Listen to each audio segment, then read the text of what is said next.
पगली तोहर जुदाई न सहब, तोरा से दूर न रहबो गे पगली तोहर जुदाई न सहब। जोहर खा के मरब गे पगली दुनिया में आबू न रहब। जोहर खा के मरब गे पगली दुनिया में आबू न रहब।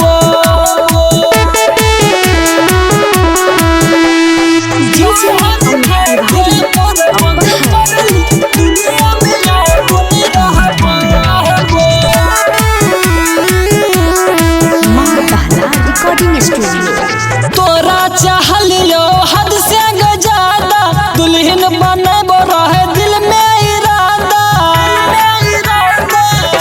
गे पगली।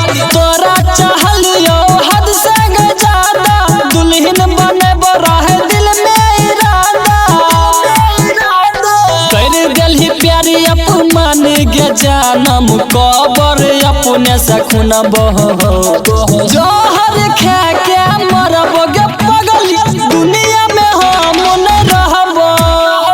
जोहर खा के मरब गे पगली दुनिया में हम न रहब। जोहर खा के मरब गे पगली दुनिया में हम न रहब।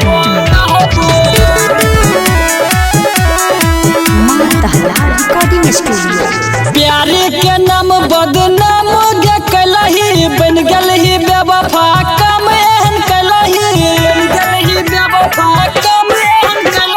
प्यारे के नाम बदनाम गे कलही बन गलही बेवफा कम एहन कलही। सौदागर शिवाला के दिल से कनलही कहियो माफ न करत। जोहर खा के मरब गे पगली दुनिया में हम न रहब।